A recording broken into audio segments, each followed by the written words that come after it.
ஹalleluya, good morning.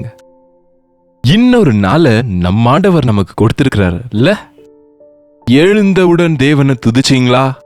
Weekend முடிஞ்சிருச்சுல்ல? அநேகருக்கு Saturday Sunday holiday நம்ம தேசத்திலும் கொடுக்குறாங்கல்ல. இப்ப இன்றைக்கு திங்கக்கிழமைன்னா என்ன சொல்றீங்க? தேவனுடைய சமூகத்துல அதிக நேரம் செலவிடணும்னு நினைப்பு இருக்கா? அல்லது வேலை நிறைய இருக்குங்க, எனக்கு ஆபீஸ் வேலையும் வீட்டு வேலையும் நிறைய இருக்குன்னு சொல்றீங்களா?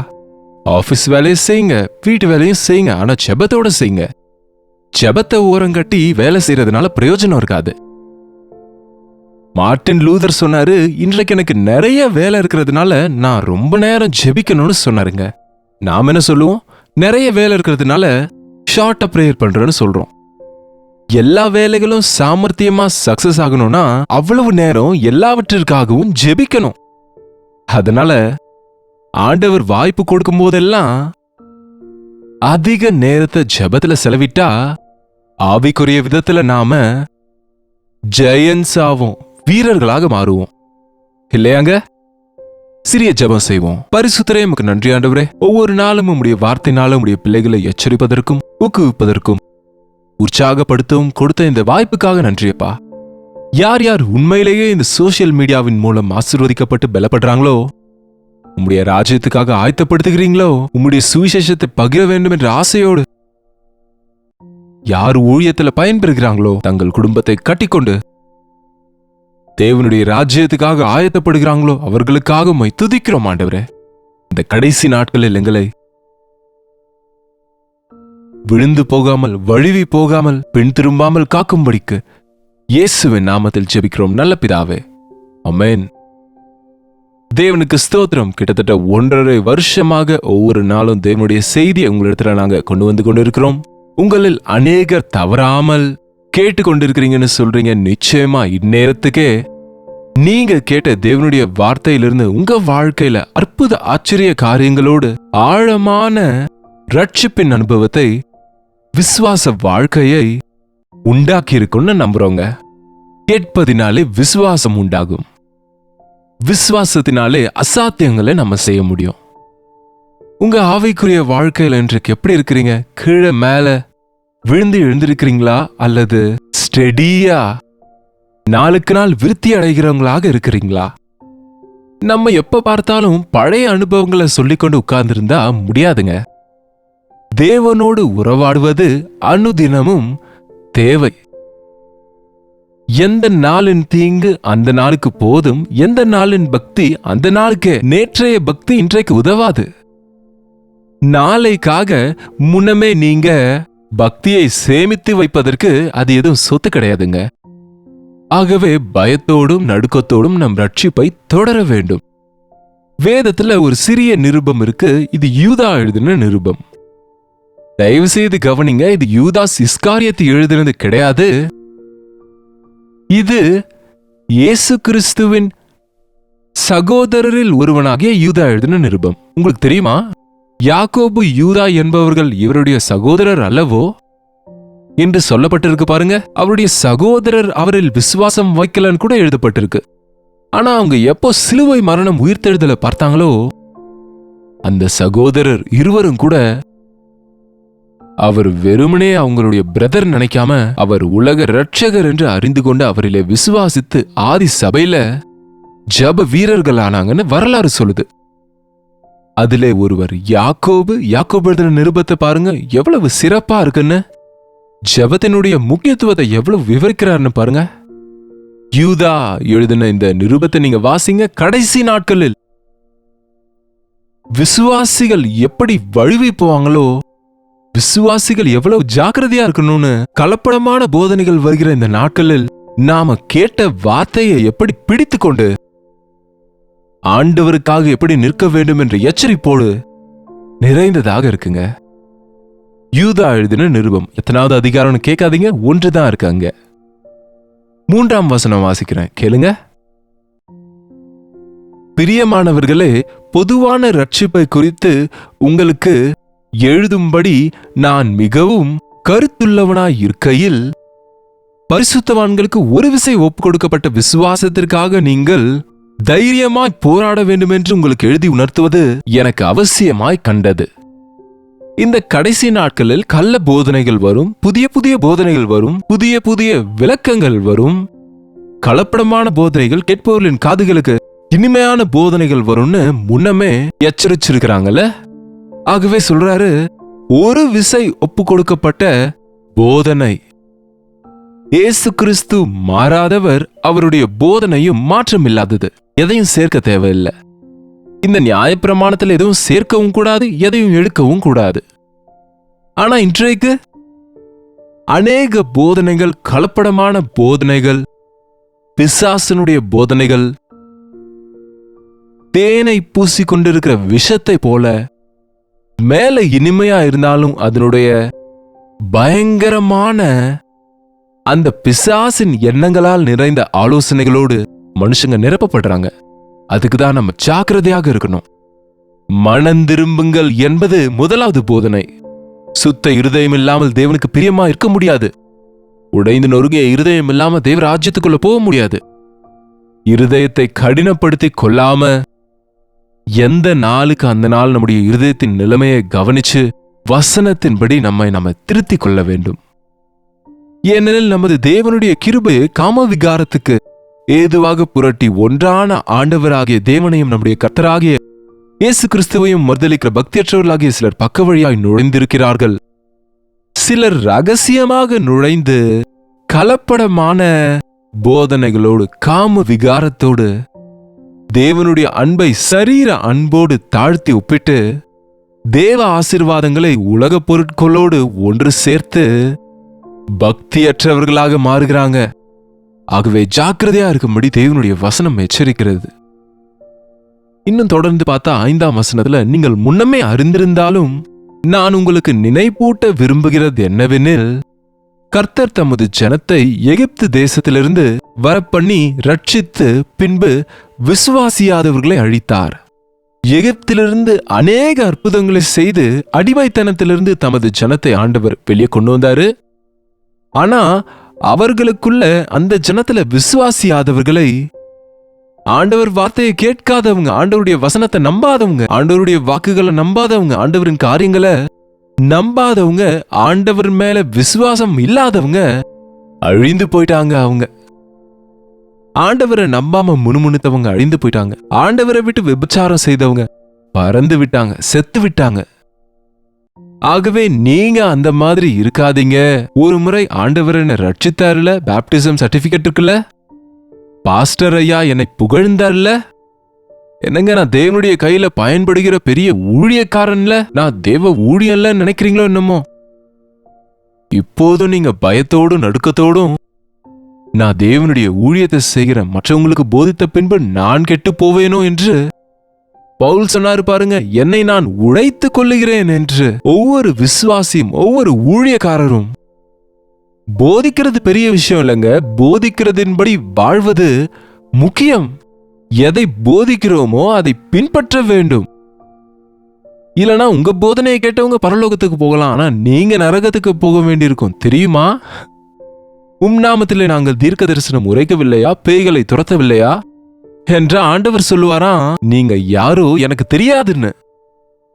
இந்த கடைசி காலத்திலே இயேசுவின் நாமத்திலே நடக்கிற அற்புத அதிசயங்களுக்காக இயேசு ஆண்டவரையே நீங்க மகிமைப்படுத்துங்க. எந்த ஊழியக்காரர் ஜெபிச்சாலும், எந்த பாஸ்டர் ஜெபிச்சாலும் அற்புதங்கள் நடக்குதுன்னா அவங்க இயேசுவின் நாமத்தை பயன்படுத்துறாங்க. சீஷர்களை அனுப்பின போது, ஆண்டவரே உடைய நாமத்திலே பேய்களை துரத்தினோம் என்று அவங்க சந்தோஷப்பட்ட போது ஆண்டவர் என்ன சொன்னார் தெரியுமா? பேய்கள் எனக்கு பயப்படுகிறது என்பது முக்கியம் இல்லைங்க, அது என் நாமத்தினாலே நடக்கிறது. உங்க பெயர்கள் ஜீவ புஸ்தகத்துல எழுதப்பட்டிருக்குன்னு சந்தோஷப்படுங்க.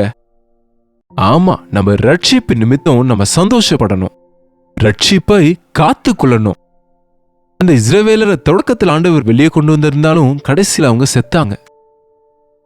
ஈவன் தேவதூதர்கள் தங்களுடைய ஆதி மேன்மையை காத்து கொள்ளாமல் தங்களுக்குரிய வாசஸ்தலத்தை விட்டுவிட்ட தூதர்களையும் மகா நாளு நியாய தீர்ப்புக்கென்று நித்திய சங்கிலிகளினாலே கட்டி அந்தகாரத்தில் அடைத்து வைத்திருக்கிறாரு. கோடிக்கணக்கான தூதர்களை ஆண்டவர் படைச்சாருங்க, நமக்காக, நமக்கு பணிவிடை செய்வதற்காக. அதிலே பிரதான தூதர்களாய் மிகாவேல், காபிரியேல் லூசிஃபரை ஆண்டவர் உண்டாக்கினார். லூசிஃபரை ஆராதனையை நடத்துவதற்கு தூதர்களில் 1/3 மேல அதிகாரம் கொடுத்தா, அந்த பிசாசு தனக்கு கொடுக்கப்பட்ட ஆதி மேன்மையை, அந்த அதிகாரத்தை உணர்ந்து கொள்ளாம கர்வப்பட்டு நானும் தேவனுக்கு சமானம் என்று நினைத்ததுனால, நான் சென்று என் ராஜ்யத்தை கட்டுவேன் என்று சொன்னதுனால, பரலோகத்தை விட்டு வந்தபோது அது பயங்கரமான அசுத்தாவிகளின் கூட்டமாக மாறினது. அவனே பிசாசு, சாத்தான், பொய்யன் என்று எத்தனை பேர் இன்றைக்கு இருக்கு பாருங்க. அவனுக்கு நான் செய்த சிருஷ்டில அப்படி நினைக்கலங்க, எதிர்த்தல, நீ போயிடு, என்னோடு உனக்கு உறவு கிடையாது. ஆண்டவரின் வார்த்தையை கேட்காத ஆதாம் ஏவாள் அவருடைய மகிமையை இழந்து போயிட்டாங்க. தேவன் தான் படைத்தாரு, எவ்வளவோ நேசிச்சார், எல்லா அதிகாரத்தையும் கொடுத்தாரு, எத்தனையோ நன்மைகளை செய்தாரு. ஆனா தேவனுடைய வார்த்தையை கேட்காவிட்டா ஐயோ, நீங்க எப்ப ரட்சிக்கப்படுங்களோ எனக்கு தெரியாது, நீங்க தேவ ஊழியம் செய்றீங்களோ என்னமோ எனக்கு தெரியாது. எங்களை எத்தனையோ முறை தேவன் ஆசீர்வதிச்சிருக்கிறாரு, எத்தனையோ முறை மரண படுக்கையிலிருந்து என்னை சுகப்படுத்தினாரு, நான் சாகாதபடி காத்தாரு, என்னை காப்பாற்றுகிறாருன்னு எத்தனையோ சாட்சிகள் நீங்க சொல்லலாம். ஆனா இப்போ அந்த உடைந்து நொறுங்கி இருதயம் உங்களுக்கு இருக்கா? இப்போ உங்களுக்கு அந்த நன்றி இருக்கா? தேவன் செய்த நன்மைகளை மறந்து உங்க இஷ்டம் போல வாழ்ந்து கொண்டிருந்தா உன் இடத்தை நீ இழந்து போயிடுவ, தேவனுடைய ராஜ்யத்தை இழந்து போவ. தேவன் சொல்லுகிறார், என்னுடைய வார்த்தையை கேட்டு எவன் நடுங்குவானோ அவனையே நான் நோக்கி பார்ப்பேன் என்கிறாரு. இன்னும் சோதம் குமோராவை பற்றி சொன்னாரு, அவங்கள பற்றி இவங்களை பற்றி நிறைய சொல்லி கொண்டு வராரு. கடைசியா ஆண்டவர் சொல்ற வார்த்தை என்னன்னா, நீங்க அப்படி இல்லாம இந்த ஒரு வசனத்தை நீங்க அண்டர்லைன் பண்ணிக்கோங்க, தியானிங்க இந்த வசனத்தை இந்த நாளெல்லாம். 20வது வசனம், யூதா எழுதின நிருபத்தின் 20வது வசனத்திலிருந்து. நீங்களோ பிரியமானவர்களே, உங்கள் மகா பரிசுத்தமான விசுவாசத்தின் மேல் உங்களை உறுதிப்படுத்திக் கொண்டு பரிசுத்த ஆவிக்குள் ஜெபம் பண்ணி தேவனுடைய அன்பிலே உங்களை காத்துக்கொண்டு நித்திய ஜீவனுக்கு ஏதுவாக நம்முடைய இயேசு கிறிஸ்துவினுடைய இரக்கத்தை பெற காத்திருங்கள். உங்கள் மகா பரிசுத்தமான விசுவாசத்தின் மேல் உங்களை உறுதிப்படுத்திக் கொண்டு கடைசி வரைக்கும் நாம தேவன் கொடுத்த வேலையில முன்னுக்கு செல்லணுங்க. மகா பரிசுத்தமான விசுவாசத்தின் மேல் உங்களை உறுதிப்படுத்திக் கொண்டு உங்களுடைய பக்தியை தொடர்ந்து கொண்டு பரிசுத்த ஆவிக்குள் ஜெபம் பண்ணி, எஸ், நம்முடைய பக்தியில நாம நிலையா இருக்கணும்னா நமக்கு மிக முக்கியமானது ஜெபம். மூச்சு விடாவிட்டா மனுஷன் இறந்து போவது போல ஜெபம் செய்யாத விசுவாசி செத்து போவாங்க.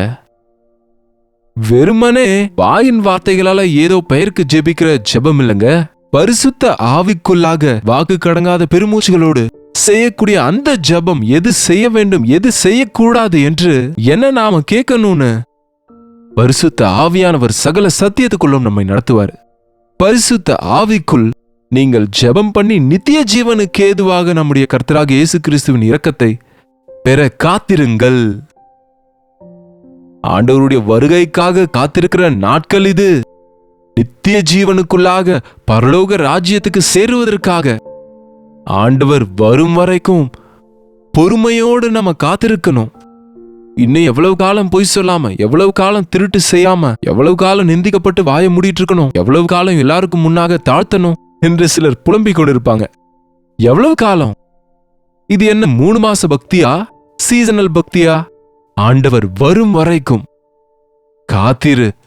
இரக்கம் செய்கிற ஆண்டவர் நீ பட்ட வெட்கத்துக்கு கனத்தை கொடுப்பாரு, அவமானத்துக்கு 2 மடங்கு கனப்படுத்துவேன்னு சொல்லியிருக்கிறாரு.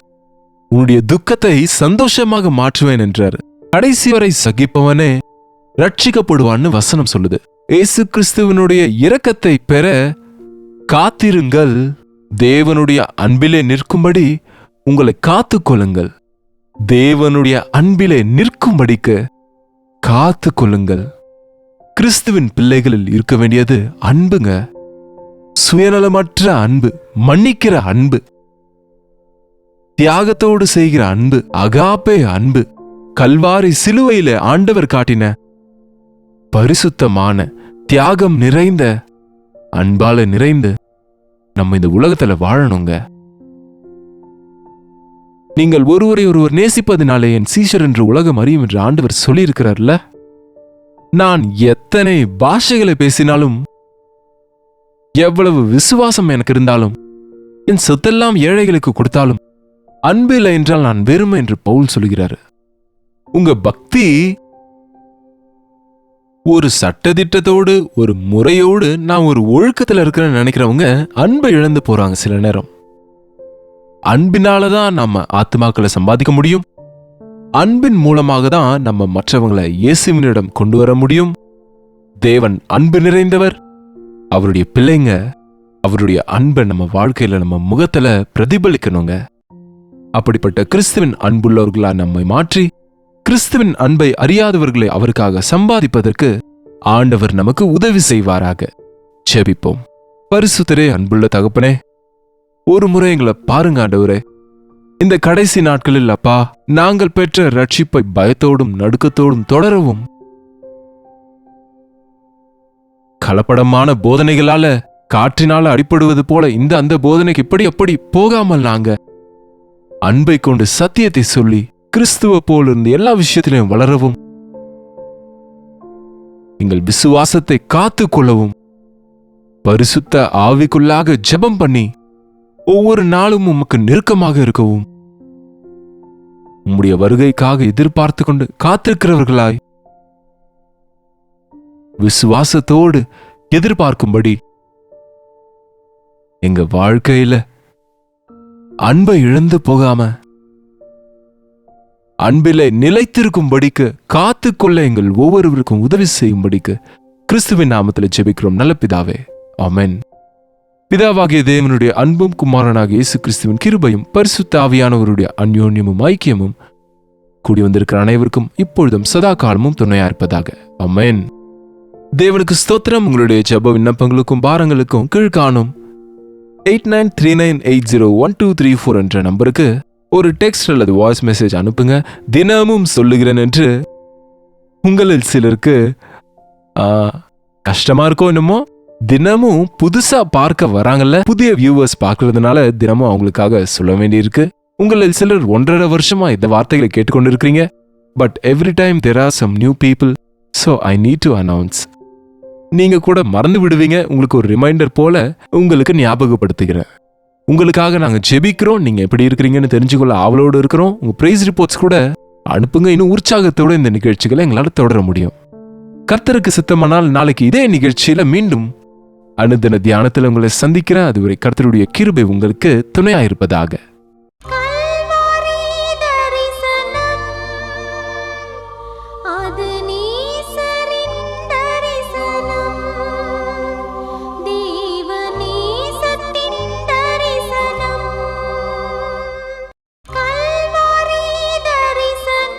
ஒவ்வொரு நாளும் வசனம் தியானிப்பேன், ஒவ்வொரு காலையிலும் உம்மை சந்திப்பேன்.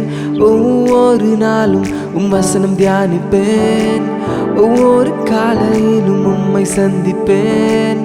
என்னோடு பேசும் தெய்வம் நீ, இன்றும் என்னோடு பேசிடும். வார்த்தை ஜீவன் உள்ளது, இன்றே என் வாழ்வை மாற்றிடும். அனுதின தியானம்